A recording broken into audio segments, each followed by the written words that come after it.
Good afternoon, everyone. I'm John Gehring. I'm the Catholic Program Director at Faith and Public Life, and we're really excited to have you with us today for a really timely conversation on climate justice, faith, activism, and protecting our common home. And I'm really honored to be partnering with the University of Dayton today. As many of you know, the University of Dayton is really kind of a standout university on this issue of climate justice. It's an issue that Dayton really prioritizes in their educational mission, in their investment strategies, and their so many policies on campus. So it's a real honor to be in partnership with Dayton. I also really wanted to thank President Eric Spina, who is spending some time with us today. I appreciate him taking time out of his busy schedule, and I wanted to hand it over to him just to offer some brief opening reflections. President Spina? Thanks, John. It's a pleasure to be here, and on behalf of the University of Dayton, honored to offer a few brief opening remarks before really the main part of the show, our students talking about their faith and ecological justice from the lens of their very engaged and active lives as stewards of God's earth and as engaged advocates for systemic change. Before I do that, John, I want to say I'm so impressed with the work of Faith in Public Life, and I want to thank you for all you do. This virtual tour of Catholic colleges and universities is bringing the most urgent issues of our times, racism, climate change, and more, to the forefront. I applaud your effort and that of the organization because these students really are on the front lines, not the fringes, of working for a more just world for all. In Pope Francis' sweeping encyclical, he called climate change one of the principal challenges facing humanity in our day, largely because of its disproportionate impact on the poor around the globe. He urged us to hear both, quote, the cry of the earth and the cry of the poor. The University of Dayton has heard that call and is dedicated to creating a more sustainable world. We were the first Catholic university to divest from fossil fuels. We run one of the largest food composting programs in the nation.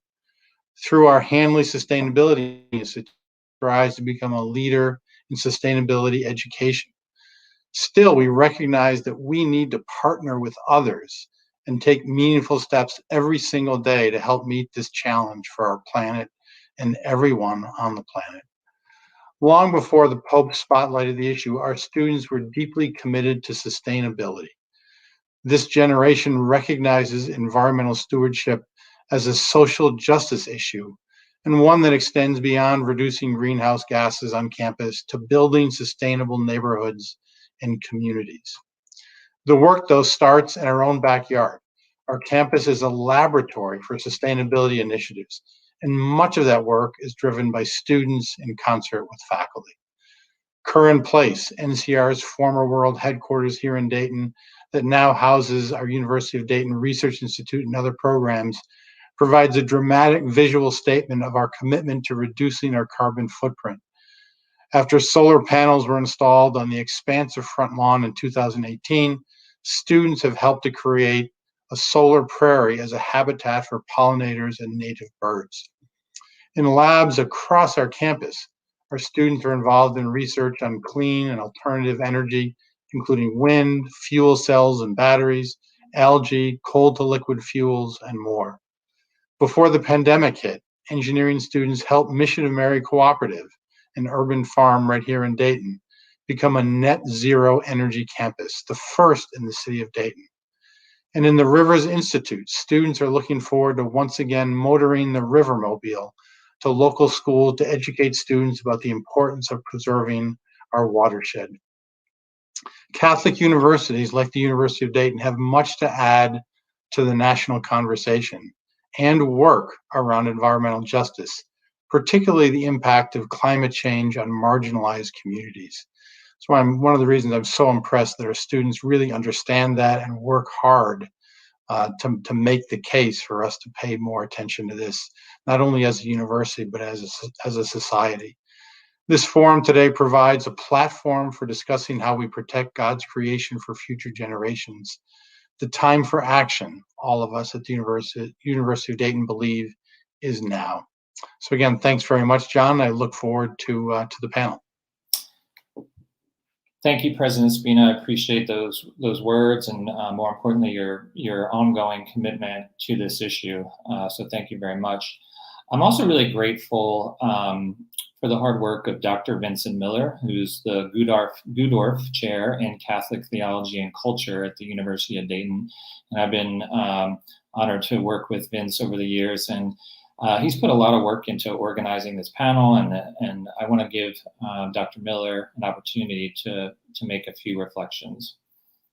Dr. Thanks, John, and thanks to you and Faith in Public Life for organizing today's session so our students can speak to a broad audience. We're very thankful for your work. The University of Dayton has committed to being a university for the common good, commitment we work to enact daily in our research, in our teaching, in our shared life together, and our work with the broader community. The common good has historically been imagined as a matter of human politics and social ethics, but we realize now ultimately it refers to the shared good of all creation. Civilizations collapse when they forget that nature is the broader community to which humans belong and upon which humans depend. In addition to that, work on sustainability is an important way to directly serve the human common good. The profound and growing inequality of climate impacts makes clear that ecological justice is an absolutely essential part of any talk or practice of the common good today. The religious contribution to sustainability debates is often seen as providing moral motivation for action. And that's true as far as it goes, but I argue that there are other equally important dimensions of a religious contribution. The Catholic sacramental vision of the world can cultivate attentiveness to the value of nature and its myriad interconnections we are disrupting now on a world-changing scale. Catholic universities are places where we can both talk about these values and cultivate attentiveness to creation, the attentiveness that Pope Francis called for in Laudato Si. It's wonderful to have the opportunity to listen to our students and alumni speak on these important issues, sharing their hopes and concerns and their work to address them. I've learned much from their contributions in the classroom and on campus. I'm thankful to John and Faith in Public Life for providing this venue so all of you can learn from them as well. I hope you agree with us how well their insights and work embodies the University of Dayton's commitment to the common good.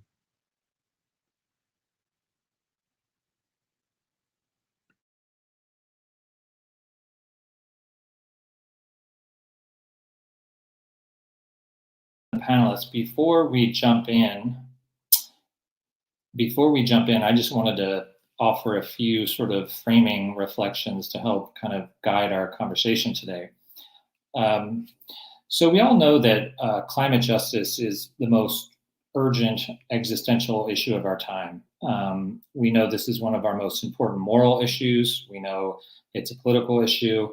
And we know from Pope Francis that everything is connected. That's the language that he uses. So we know that climate justice is a pro-life issue because the most vulnerable people among us are already the most impacted by this issue. We know that climate justice is a racial justice issue because the reality of environmental racism means that Black and Brown communities are most impacted and suffer the most because of pollution, drought, toxic chemicals in their neighborhoods. The asthma rates, for example, are 3 times higher in the South Bronx than in the rest of the city. So these are issues that are all connected. We know that climate justice is a issue of justice for immigrants because ensuring a world that is safer for people on the move means really getting at the root causes of migration, which is often driven not only by war and poverty, but damage to our land, water, and air. Climate refugees are a reality in our world today. Pope Francis in Fratelli Tutti called for, in his words, a better kind of politics. And I'm hopeful that the Vatican and the Biden administration will find common ground on issues of climate justice after 4 years of rolling back environmental protections and withdrawing from the international community under the Trump era. But I really think if we're going to have a better kind of politics when it comes to climate change, I'm not putting my hope in most politicians, to be frank. I'm putting my hope in young people who are acting with the urgency and the persistence required to address this existential threat. Young people are really on the forefront of climate justice, and we should follow their lead. So with that, we have a panel of young people here today who I think really reflect that conviction and that commitment to climate justice. And let me introduce them briefly, and then we'll jump into hearing from each panelist and then move into some questions and answers. Meg Maloney received her undergraduate degree in environmental biology in 2018 from the University of Dayton and returned to graduate school to pursue a Master's of Science in Biology and a Sustainability Graduate Certificate. Meg is currently a graduate assistant for the Hanley Sustainability Institute, working on conducting a resilience assessment for the University of Dayton. And Meg also works part-time as the sustainability specialist for the city of Dayton, working on local renewable energy projects, as well as policy and climate goals for the city. So thank you, Meg, for being with us. I also wanted to introduce Jared Marsh. He received his undergraduate degree in human rights studies from UD in 2020. And while at the University of Dayton, Jared worked at UD's Hanley Sustainability Institute, where he piloted a residence hall compost program. And at UD's Human Rights Center, he developed the center's student engagement strategy and was a member of the Moral Courage Project, a human rights storytelling project. Jared is currently a program assistant focusing on civic engagement and equity projects at Action Tank, which is a creative think tank for new public policy solutions in Cincinnati, Ohio. Thank you, Jared, for being with us. Anna Biesecker-Mast is currently a junior at the University of Dayton, earning a bachelor's degree of arts, a Bachelor of Arts degree in English and History. And she is also double minoring in women's and gender studies and religious studies. Last summer, Anna worked as a communications associate and field intern for a local congressional campaign while also researching her Dean's Summer Fellowship project. And this semester, Anna has begun work on her honors thesis, which focuses on the history of American Black women and mothers in the United States and their historical resistance and systems of oppression. So thank you, Anna, for being with us. And our last but not least panelist is Sebastian Quinones. Sebastian is a junior at the University of Dayton, majoring in history and English and minoring in anthropology. Sebastian works as a Right Place consultant for the CORE program and is currently working on his honors thesis focused on the Spanish conquest of the Caribbean. So thank you all for being here. You are a very impressive group, and I'm excited to hear from you. Meg, can you start us out with a few opening reflections? Yeah, I just want to thank you again for having me. It's an honor to be here. This is a passion or a topic that I'm very passionate about and that is near and dear to my heart.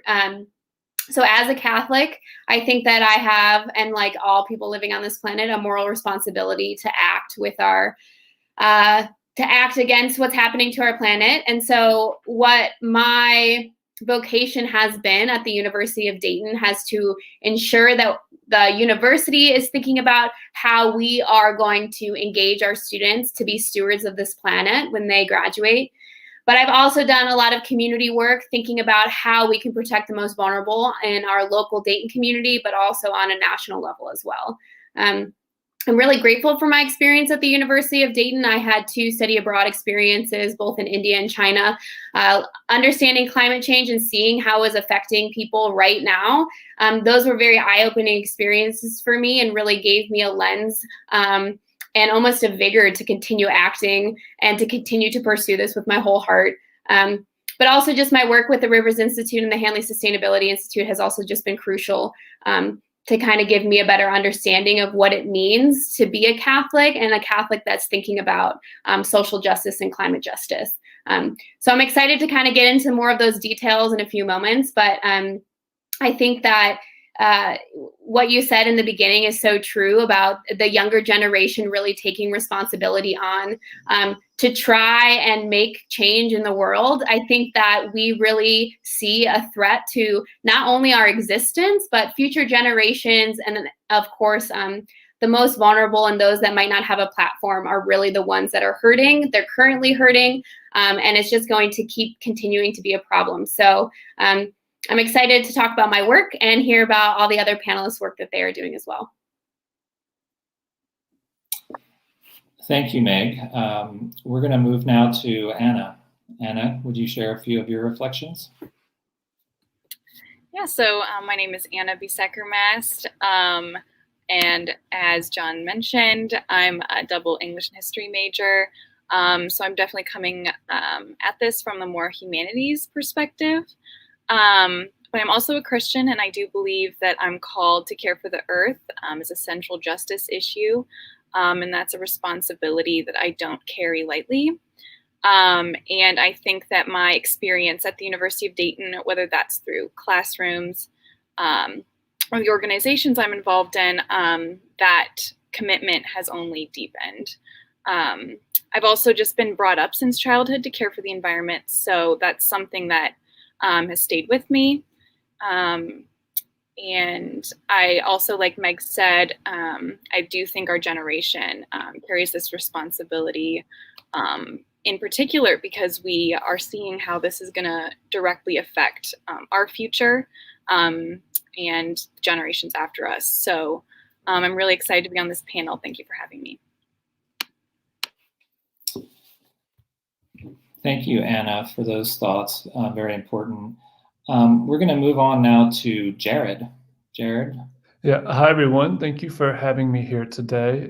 As John had mentioned in the introduction, my name is Jared Marsh. My pronouns are he, him, and I'm currently a program assistant at Action Tank. As was mentioned, we're a creative think tank for new public policy solutions in Cincinnati, Ohio. I just recently graduated from UD back in December of 2020 with a degree in human rights studies and a minor in sustainability, energy, and the environment. And I was one of those very fortunate students that, as you heard in Dr. Spina's opening remarks, who got to experience this quote unquote playground at UD, where UD was making that transition to really start to prioritize sustainability. And I actually started at UD as a mechanical engineering major, where I started working at the Handling Sustainability Institute and started to experience that, the playground, and, was lucky enough to work on waste reduction issues here at UD. And then after traveling to India through a scholarship, this similar one as Meg, was able to experience firsthand how people are being impacted by the climate crisis. And that really gave me the courage and inspiration to think about changing majors, which I ultimately did to human rights studies. And there I continued work at the Human Rights Center at UD, and was able to think about how do you bridge the gap between sustainability and human rights, or environmental justice and social justice.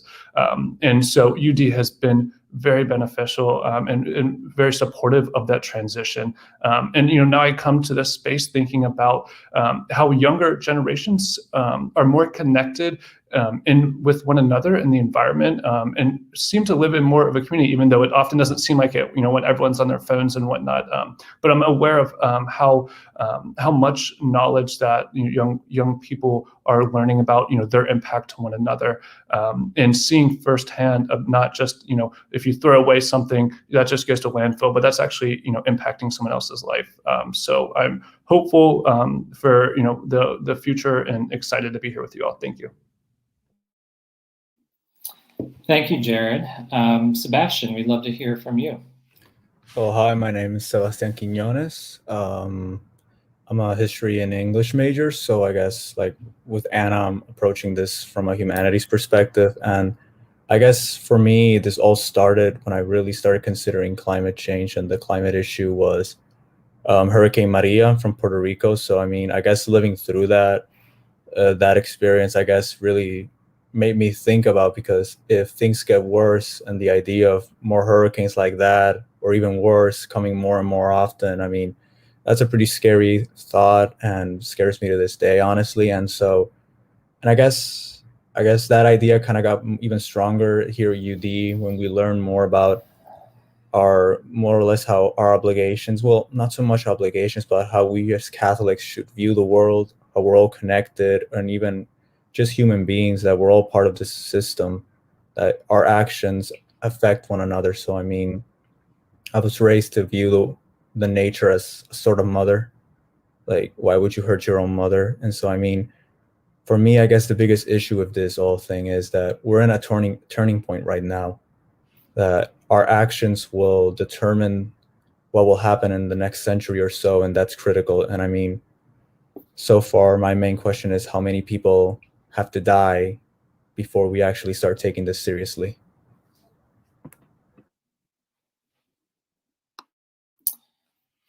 Thank you, Sebastian. Appreciate all of those opening comments and reflections. And I want to kind of dig into some of these issues a little bit more. And Meg, to start with you, I mean, you have a lot of really hands-on practical experience on this issue. Along with your work at the Hanley Sustainability Institute, you work part-time as the sustainability specialist for the city of Dayton. You're working to redevelop Superfund sites and really thinking very intentionally about equity as part of that development. You even co-wrote the sustainability strategy for the city and helped develop a framework focused on equity. Can you tell us about this work? Yeah, so my work at both with Hanley Sustainability Institute and as a sustainability specialist at the city of Dayton is very serendipitous because it overlaps obviously in many ways because it's focused on sustainability. But something I came in, I think, in a unique quality maybe I brought into this sustainability specialist role is that my experience in undergrad working with local Dayton communities through the Rivers Institute really kind of gave me this lens that if we truly want to be a sustainable city, we have to have our community members at the forefront supporting our sustainability actions and also just being the ones who tell us what we're doing, right? Because sustainability is so multidisciplinary and it is important to kind of evaluate what are the needs of the community and how can sustainable solutions be part of that. So with the Superfund site specifically, for those unfamiliar, Superfund site is a federal designation for a site that's been so ecologically degraded that it's also harm to human health. So there were people that were getting sick from this landfill that was in Old North Dayton. It was leading people to get cancer, and it had just hundreds of chemicals in it that they ended up taking out.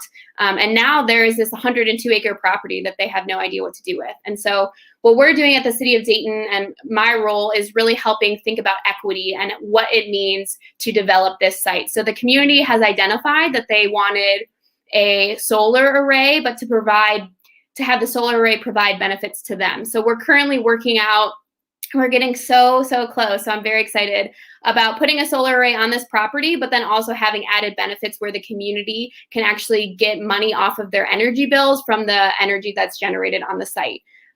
It's been really empowering for me to work with so many amazing individuals. It's also kind of disheartening at times that they have been working on this project for like 30 years and nothing has really gotten done until this point. And so I'm excited to see it moving forward, but it is something that sometimes it's hard when I talk to a lot of these community members about kind of what their vision is for the future because they've just been so kind of pushed to the side throughout the whole thing. And what's also kind of disheartening is that they never chose to live next to a landfill that was filled with toxic chemicals, right? And so it's been really great to see that we're making so much progress and that we're going to have not only something that the community wanted, but that also provides direct benefits to them. And then I think just going into the sustainability strategy in general is we did develop a framework. I developed a framework when I was writing it, and equity was one of the main features of this framework, where we acknowledge that as a city, we have done harm to people within the city. Specifically, all of the Black lives that are currently on, the west and north sides of the city, we have not treated them well. We have not given them access to basic necessities. And that if we truly want to be a sustainable city, we have to prioritize those that we have hurt. And we have to first admit that we have done something wrong, listen to what those needs are, and then work to address them. So there are already so many people that are doing that great work, especially there's Gem City Market that's coming up because a lot of people, especially in the west side of the city, do not have access to the grocery stores. So we're seeing some really great momentum, and I'm excited that I can be a part of that as well. I will say that there were so many people before me that really paved the way, I should say, for us to do this really good work. So I'm not the first by any means. I'm really just following the footsteps of so many amazing other people. But so then going back to kind of the topic of climate justice, when we think about how we are going to create a more sustainable planet, equity is so important because we just need to constantly be ensuring that we are listening to the people that might not have a platform for their voice to be heard, and that we're moving forward in a way that kind of ensures that it's not only helping them, but for future generations, it's always going to be a sustainable project. And it's always going to be something that uplifts, especially the marginalized communities. Can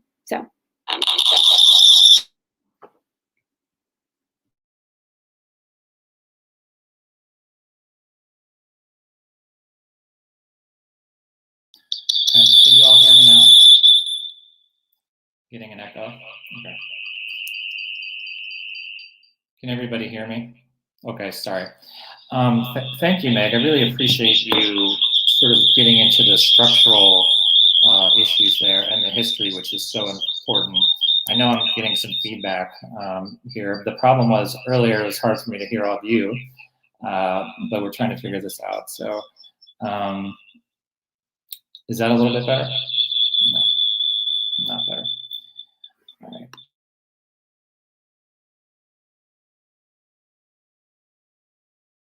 Is that a little bit better? Can people hear me? We're just going to have to make do. Let me see. Okay. Sorry about the tech problems here. I'm going to leave this. So I really appreciate that, Meg, in terms of the history that you brought up, the structural issues, the structural inequalities, the point you made about some people not having these choices, right? And so that's so important. And I appreciate your really on the ground perspective of this. This is not a theoretical issue for you. I want to go over, Jared, to you. You spent 2 months in India as part of the University of Dayton program, and you work with farmers impacted by global markets and climate change. How did that experience impact you? Yeah, so I appreciate the question. And there's one thing Meg was talking about, and as you had mentioned, how she has a very, hands-on the ground approach. And I was not fortunate to get that, until traveling to India, really. As I started learning about sustainability at UD and in classes, it was more of this abstract idea, concept. We know about, polar ice caps are melting, the polar bears are in trouble, but the connection wasn't really there. And I feel that's the challenge with many people is the climate crisis is this something that's going to happen in 20 years. And so it was learning about sustainability in this privileged and comfortable environment, about all these challenges that allowed me, I feel, to have that distance between these challenges. And it wasn't until traveling to India where, I'm confronted face to face with farmers who are, experiencing climate crisis, who are experiencing declining yields in their crops year after year because of changing weather patterns. And so what was really amazing about that experience was seeing the resilience of those farmers trying to address this issue that they hadn't even created. These are the people who are on the front lines experiencing the issues, but they aren't the ones who are contributing, to the majority of greenhouse gas emissions. And so when I came back from that experience, it started to, for me, click a lot of things around sustainability, but also then equity as well, and how we're approaching these problems, and how viewing them. And so I always like to bring a definition in with me, and lots of examples if people have heard me talk before, to kind of reorient ourselves. And the definition I've started to use for sustainability that wasn't, years until I started to gain this equity and social justice approach, is called just sustainability, and it's developed by Julian Eggman, who's a professor. And the just sustainability is the need to ensure a better quality of life for all now and into the future in a just and equitable manner, whilst living within the limits of the supporting ecosystems. And so if people are aware of the Brundtland report, talking about sustainable development, you'll see many parallels between that definition, but this goes one step further in saying, in the Brundtland report, in the sustainable definition, you can have a future where there are solar panels, where there are electric cars, where there's renewable energy. But as Meg had mentioned, that might only benefit a certain portion of the population. And we can imagine you still have affluent white people who are able to experience, the benefits of renewable energy, but you have, low income neighborhoods who aren't experiencing that. And so this is really bringing equity to the forefront and thinking about how we're approaching these challenges. And so that's what India did for me, was working side by side with the people, again, on the front lines who are experiencing these issues. And there you're not able to, look away. But I also want to recognize too that, even traveling to India as a student was a privilege in itself, because I didn't need to travel, halfway across the world just to learn, just to experience how the climate crisis is impacting people. I could have traveled to, West Dayton and learned about all the environmental injustice that's happening in, at the time, my own backyard. And so for me, it really made me think about, I was just listening, I'm a huge fan of Krista Tippett. If everyone has ever heard of Krista, she talks about faith in public life, not to use the slogan of an organization, but she talked about in a recent interview with Nikki Giovanni, who's a civil rights poet, about the overview effect. And it's an example that astronauts often give of how they view the world and the Earth once they come back from space. And so, quoting Krista, she says, it refers to the experience of seeing firsthand the reality of Earth and space, which is immediately understood to be a tiny, fragile ball of life. In space, national boundaries vanish, the conflicts that divide people become less important, and the need to create a planetary society with united will to protect this pale blue dot becomes obvious and imperative. So I think for me that the India experience really gave me that overview effect of recognizing how fragile the world is and how fragile we as a community are, a global community. But again, I didn't need to travel across the world to do that. And so I always encourage people to engage with their own community around how people are experiencing, injustice. Thank you, Jared. And I appreciate when we spoke on the phone, you talked about not going to India with sort of a white savior complex, right? You're not just flying in and telling these farmers what to do. In many cases, you're learning and listening to them. And I really appreciate that perspective. Anna, I wanted to, you told me when we spoke that you think higher education is, quote, a place for transformation and becoming more aware of issues in a nonpartisan way. How have you seen that happen at the University of Dayton, whether it's with yourself or fellow students or friends, when it comes to this issue of climate justice and sustainability, so sort of these like hearts and minds stories where people do have these transformations? Yeah, so I think I've always found that like a roadblock to moving forward and climate activism is like the partisan polarized divide surrounding the issue of climate change. And just like from my first 3 years of being a student at UD, I found that the classroom can be an incredible site of transformation for students. Like coming in, just like coming in as a freshman, I think first year students carry a lot of their parents' beliefs, their hometowns' beliefs, maybe their church, but then they're relocated to a campus that is literally physically separate from all of that. And they're forced to encounter people with different beliefs and backgrounds.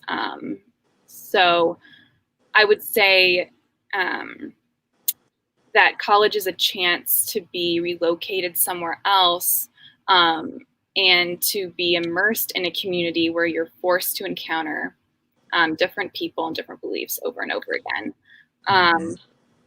And I think too that the classroom is a space where students are required to make arguments with evidence, cultivating an environment of accountability and credibility.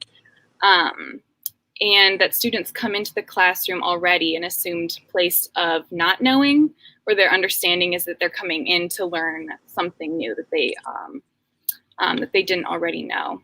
And so I think that creates a culture too of humility and evidence-based claim making that can be a site for the kind of transformation I'm talking about.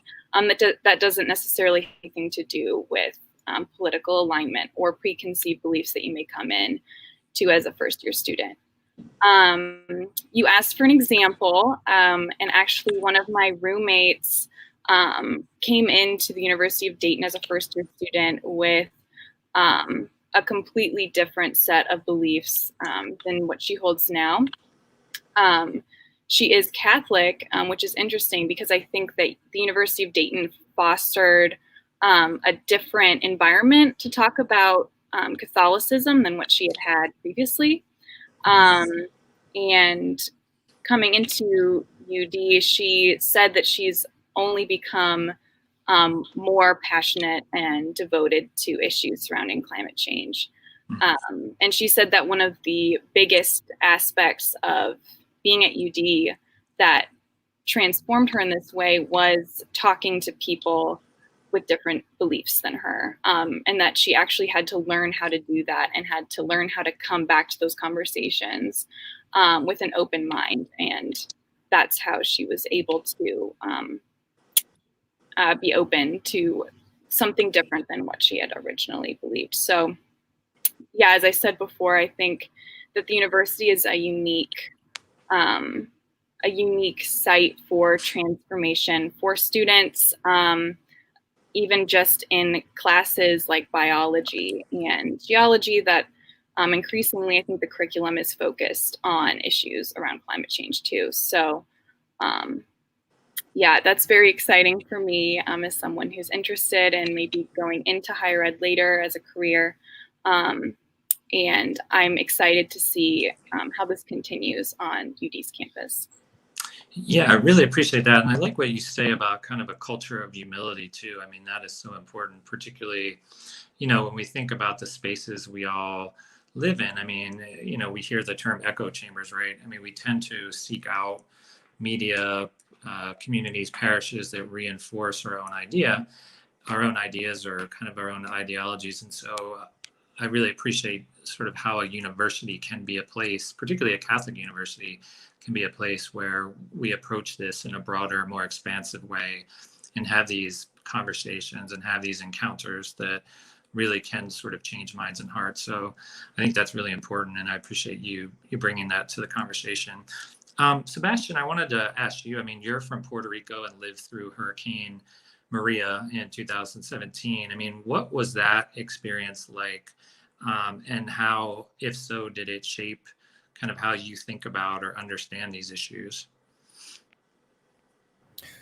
I mean, to be honest, right from the beginning, I slept through most of it, and honestly, my experience was nowhere near as rough as so many others, because I was only without electricity and for a month, some people 5 months, 6 months.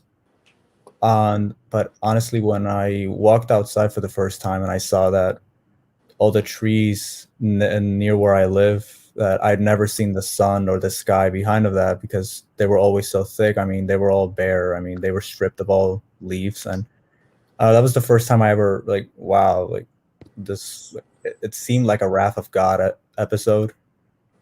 And honestly, I mean, I lived through that experience, and honestly, I mean, what really made me think deep on that was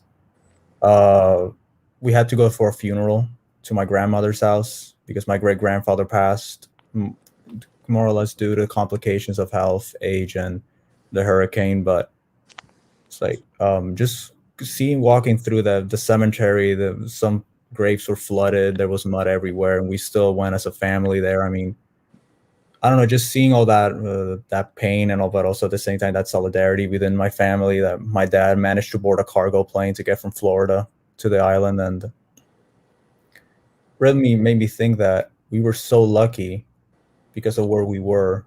And well, even though we didn't receive as much help as we could have received, but so many other people in the world are so worse off, and it really makes you think on your priorities and how big of an issue this is. And honestly, after we went more or less back to normal, it kind of went on the back of my mind, and I didn't really think much of it until I got to UD, especially Dr. Miller's class. We read this one book, The Ministry for the Future, and honestly, that book was terrifying because you read all these possibilities that can happen in the next 10, 20, 30 years. And like I said in the beginning, I mean, we're at a turning point. And I feel like people minimize the climate issue thing because of politics or because it benefits them. And it's like, I just don't understand why people make such a political issue out of it at this point, because I think it has to come forth that this is a matter of survival.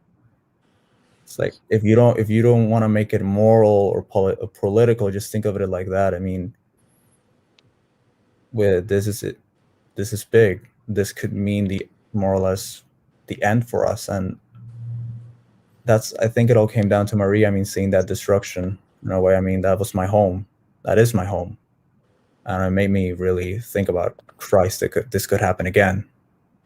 So I mean, yeah. Yeah, I appreciate you sharing that very personal experience with us. And I remember, when we talked before the panel on the phone, you said something to me that, really hit me. How many people have to die before we actually take action? We know this is literally a life or death issue. It's a pro-life issue. People are dying because of climate change, because of what we're doing to our environment. So I think that's a good question for all of us to sit with. Meg, I wanted to come back to you. I mean, you're a Catholic, and you told me that you have a lot of your passion for climate justice really stems from your faith. And you said that you are obsessed with Pope Francis and Laudato Si. I think you're in good company with that. Can you talk a little bit about how, Pope Francis and that particular encyclical Laudato Si really kind of inspired you, and how do you connect your faith to your activism on these issues? Yeah, and I think why I love Pope Francis so much, but also Laudato Si, is just kind of growing up as a Catholic. Like, I didn't really think much about my faith. Like, I grew up in the suburb of Chicago, and a lot of people were Catholic. So I just was like, yeah, we're Catholic. It doesn't, it's cool. I didn't really think much about it, but it wasn't until I got to college that I really started thinking about what it means to identify as a Catholic. And there was a national narrative that's been happening for some time that, like, if you are a person of faith, then usually you don't believe in science, or that, like, science isn't taken, that they're separate things, right? You can't have both. And as getting my degree as a scientist, that was very complicated for me to understand.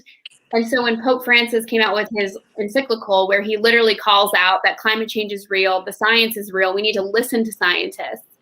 And he's kind of, to me, was like mending some of this narrative that has been told about just not only Catholicism, but just Christians in general are not people that support science.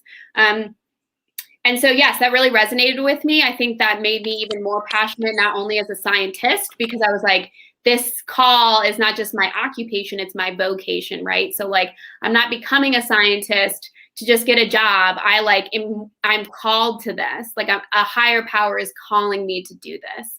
And I think that is really why I am very passionate about talking about Pope Francis and my faith, is because I'm not as afraid of, like, these narratives that are being spun that you can't do both, right? But then again, like, understanding my faith at a deeper level in college, like, it called me to be somebody that acts and ensures that we are getting people on board with acting on climate change. And I think the Pope has done a really great job in not only encouraging conversation on a national and global level around climate policy, but the Vatican is thinking about ways that they can reduce their carbon footprint and are really trying to incorporate real world solutions. And so for my call as a Catholic, I'm like, how can I incorporate real world solutions? What am I going to do? Not just say I'm, doing climate justice work, or that I care about climate change, but what am I going to do to, like, decrease my carbon footprint or my community's carbon footprint, while at the same time trying to uplift these marginalized communities that don't have a voice, that are really hurting. And as Sebastian has been talking about with his experience, like, we just sometimes ignore that there are people that are crying out, like, their homes are being destroyed, their lives are being affected, and they're crying out, they need help. And as a Catholic Church, like, we can step in and be that solution for them, not only by taking action, again, with policy, but also encouraging all the people within the church to act, that it's their moral responsibility. So yes, I think too, why I'm so passionate about activism is I really just feel that my generation is really understanding the consequences of this, and we're just kind of sick of it. Like, I feel I'm involved in a couple local Dayton chapters. There's a Sunrise movement that I'm involved in, and it's just really great conversation that we have with one another about being like, we're going to do something about this. Like, we're going to push to see a difference, but then also seeing so many people in my generation really, really thinking about marginalized communities or those that don't have voices and trying to uplift those voices or reach out to them, I think is really huge. So yeah, I think, again, I think that the narrative is going to continue to change. Like, I won't say that like all Catholics, I feel like it's not like we all think the same way. So like people are approaching, climate justice in different ways. But yeah, being a Catholic is really what has cemented my vocation in doing this work. Yeah, and I love how you talk about kind of a faith that does justice. You didn't use exactly that phrase, but that's what you're describing, and not really pitting faith against science. That's so important, and I think you're right. Pope Francis really, he's not simply arguing from a moral theological point of view, and he is doing that, but he's also trying to say, look at the reality in front of us, look at the science, listen to what the scientists have been telling us for so long. And so I appreciate how you integrate those two aspects. That's really important. And I wanted to go to you. I mean, you told me when we spoke that my generation feels the weight of climate change very immediately and directly, even across political divisions. We have to think about it for our future. And I know you've done organizing in different capacities. You worked on a congressional campaign in the Ohio 10th District last cycle, but you're also part of a sustainability co-op farm organization, and you talked about that as a type of organizing.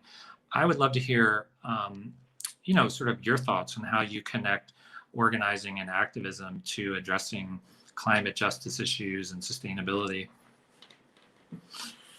Yeah, so I mean, I would definitely say that our generation feels the weight of climate change very immediately. Like I said before, I mean, I can't tell you the number of times that my roommates and I have discussed our genuine fears about the future and what this could mean for us and how it shapes how we see ourselves in 10 to 20 years even. So these like concerns, climate activism is very real, I think, for us. And it's not something that we can really ignore, I think. But yeah, I've had a brush with community organizing with my work on a congressional campaign last cycle. So I started that work in April, and we began as more of like a small group of inexperienced interns, many of us whose summer plans had been canceled by COVID. So we just were looking for some meaningful work to do in the meantime. And that was just a place for us and it was a lot of students too, around my age. There was a space for us to discuss our concerns about issues like climate change and social justice in a community organizing capacity. We were all working towards electing a woman we believed would represent the community of Dayton better. So while the campaign was not like streamlined center focused on climate change issues, I think it gave me hope for the effectiveness of community organizing and kind of exposed me to what it would mean to engage with the community in an ethical way, kind of like what Meg was talking about, and listening to community needs rather than trying to impose something that you think might be the best for them. So I think that while we didn't achieve anything, she lost, it was still really an important experience for me to have hope for the future and what it could mean for younger people to organize around a joint cause. And then I also mentioned that I was a part of a sustainability co-op. That's just been something that I've been involved in since childhood. And it's just a way for the local community to farm and raise produce in a way that's sustainable, but also community central. So I would say that also has given me hope for the kinds of like new ways we can imagine how our communities work towards sustainability initiatives with something just as small as a food co-op organization like that. So. Yeah, I really appreciate that perspective too. I mean, just sort of the grassroots perspective, to your point, not coming in with the solutions already, but learning from what's already happening on the ground. I think Meg talked about that earlier too, in terms of the sustainability work she's doing, really first acknowledging that we've not done this right, and there's been injustice and there's been structural inequities, and we have to name that. But that then also listening to the people who are most impacted before we come in with a plan. I think that's really important. I mean, Pope Francis talks about, in a different context, the church that, is really in the street, right? A church that's bruised, hurting, and dirty because it's with the people in the street, and a church that goes to the peripheries. And I think, like, in a similar way, he wants priests and bishops and all of us to learn from people who are on the ground, who are being impacted every day, and encounter those people, accompany those people, and learn. And we bring our expertise and our wisdom, but we also often, as Jared was talking about earlier with his experience in India, learning as much from those communities as we bring in. So I appreciate you sharing that. Jared, you're from Cincinnati, and you told me you engage with more conservative-minded family, friends, community members who might not be as receptive to the kind of arguments about climate justice that we're talking about here today. And you're an activist yourself. I mean, you helped lead a big climate march at Dayton that drew several hundred people leading up to Greta Thunberg's speech at the UN. But what have you found in terms of what has been effective with engaging with more conservative people, or people who are just more resistant to this and don't come at it from an activist mindset? How do you go about, what do you think is most effective in terms of changing minds and hearts with people who aren't already there with us?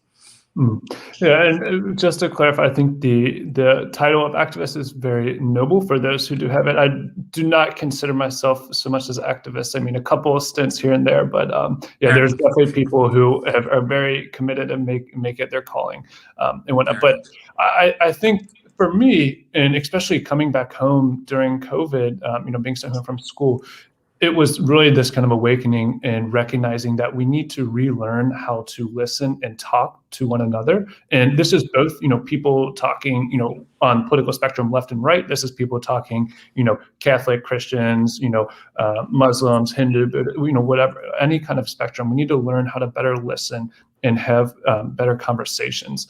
And so when I came home and, being away from college, and one of the one of the things you did for me that I'm very thankful for is it provided a lot of space for me and opportunities to grow as a person. But when I came home, it's how to confront that, this transformation, this growth that I had experienced with my family, who, that knew me in a very different capacity than how I'd grown while at school. And so you brought up the story of the climate strike, and even, so the story is, it's kind of funny. Someone, like a week before the strike, one of my friends came up to me and another friend who were sitting next to each other and was like, oh, Greta's going to be speaking at the UN. There's going to be a series of strikes leading up to the talk. Are we doing anything? Is UD doing anything? And my friend, Mary Grace Moses, we kind of looked at each other and, like, without saying it, gave the look where it's like, well, like, should we? I mean, why not? Yeah, I guess so. And then, from there it was kind of on, like, we, in a week's time. And again, this was, not just me, this was not just, Mary Grace and myself, but this was many different students, faculty, staff. And we started planning this to think about how to take action, to how support, both Greta speaking at the UN, but also raise awareness to the many issues that are, coming to attention due to the climate crisis. And so we were able to get a lot of people there. But the one part of that I was really proud of was the call to action that we gave people. It wasn't just, oh, let's go and have voices heard, but, let's register to vote. Let's learn about what you can do to actually impact the climate crisis, to change the narrative of, we're on this path of destruction. But even at that strike, and I remember leaving it and just thinking to myself, like, oh my gosh, like, what will my family think of this? Like, what are my friends and family going to think that, I was just up there, that I was involved with this? And I'm one of the many young people who was raised Catholic, and that's where, my care for creation started. Treat your neighbor like you want to be treated. But, one of the many young people who are, searching, and my mom's probably like, oh my gosh, I can't believe you just said that, like, on air and stuff. So Mom, if you're listening, yeah, I'm trying, but thinking about, like, what is the impact, and so I started to really confront, how to, address some of these issues that I feel called to challenge, while also, living in community with people who might not be as ready to, make the kind of commitments that many other young people are. And so for me, just with the background in Catholicism and, and growing up aware of all the many issues, it became apparent, that we are all connected. And this is something that Indigenous nations have been telling us for generations. This is something, that Black communities have been telling us for generations. So I just want to recognize that, many people criticize Greta, who I love, and I think what she is doing is unbelievable, and I'm so supportive of that. But many people recognize that. Why is it not until, a white girl from a wealthy nation speaks up that this all of a sudden becomes a global issue? Because Black and brown people have been saying this is affecting us for years. And so I think bringing that back to your question is, we need to have better conversations and learn how to speak to one another. This is the beloved community that, John Lewis and Dr. Martin Luther King Jr. talk about, is living community with one another, recognizing that connection to one another and being able to work through it together, rather than saying, you're on that side of the river, I'm on this side, and I'm going to try and row my own boat. And I can guarantee that for every child, like myself at that time, who is longing to talk to their parent and seek their parent's support for these changes they might be passionate about, there's a parent on the other side who is looking for that same conversation and that same support from that child. And so, and I promise, I always try to give examples what that looks like. So an article I reference a lot is How to Talk About Human Rights with Anyone by Sam Hageman. And so the first step that Sam offers about how to have a better conversation is explore. When you're having a conversation with someone, you need to understand where they're coming from. If someone says, oh, they support the former President Donald Trump, ask them why. Tell me more about that. What led you to that? Because you can't just say, oh, you support, this person, or, you're this type of person, this is your identity, I already have you all figured out. Because then the conversation stops there and you don't ever grow as a person, as a community, and in that relationship. So we need to explore why people think and feel the way they do. The next is we need to equalize, as Sam talks about. So an example of that is, I understand where you're coming from, or I can see why you feel that way. So we need to be able to listen to people, and you can't just say, oh, you're only saying that for reasons X, Y, and Z.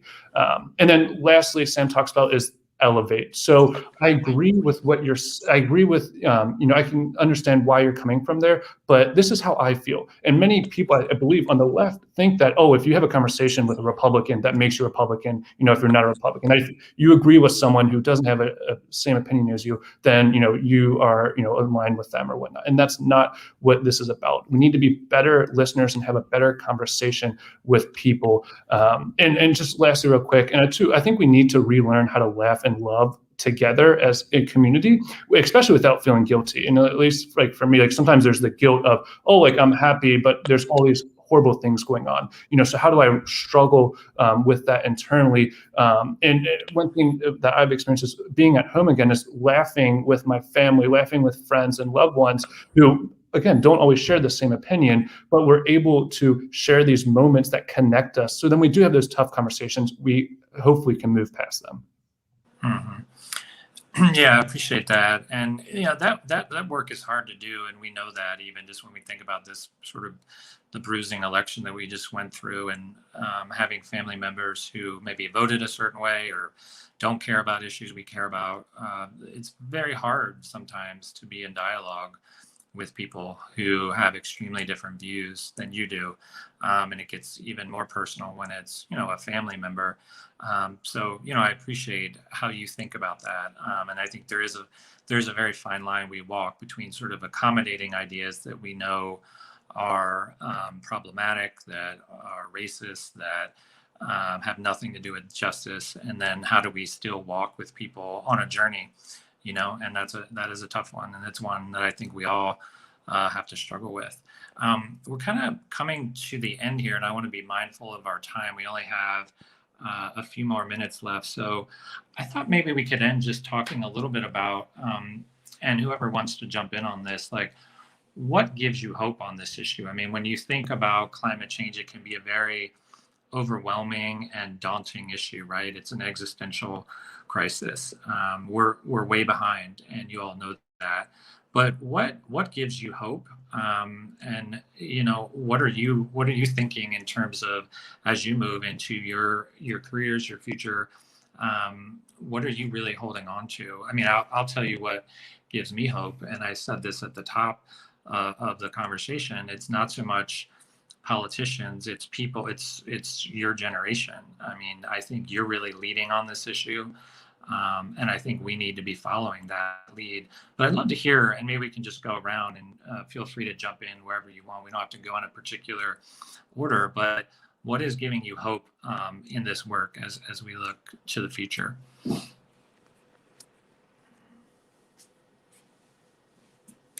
I can start.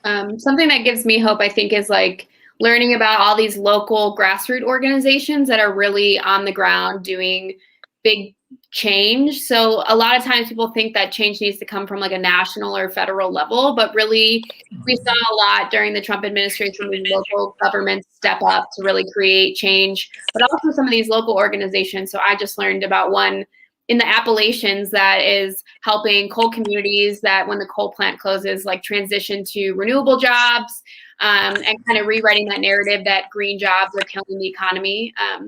So just seeing that, a lot of that happening, and every day I think I learn more and more about organizations that are doing cool work like that are really, really connected to their community and are just responding with sustainable solutions because of the needs that their communities have. So. Amen to that. Anyone else want to jump in? Yeah, I can go. And one thing that I find to be very life-giving for me is art and poetry, and it's something that's like new for me. I'm not. I grew up playing sports. I'm not artistic at all. I'm not an artist or a poet, and I'm gonna have to ask forgiveness from Meg because I know she's very technical and she's like, "Oh, why are we bringing in poetry?"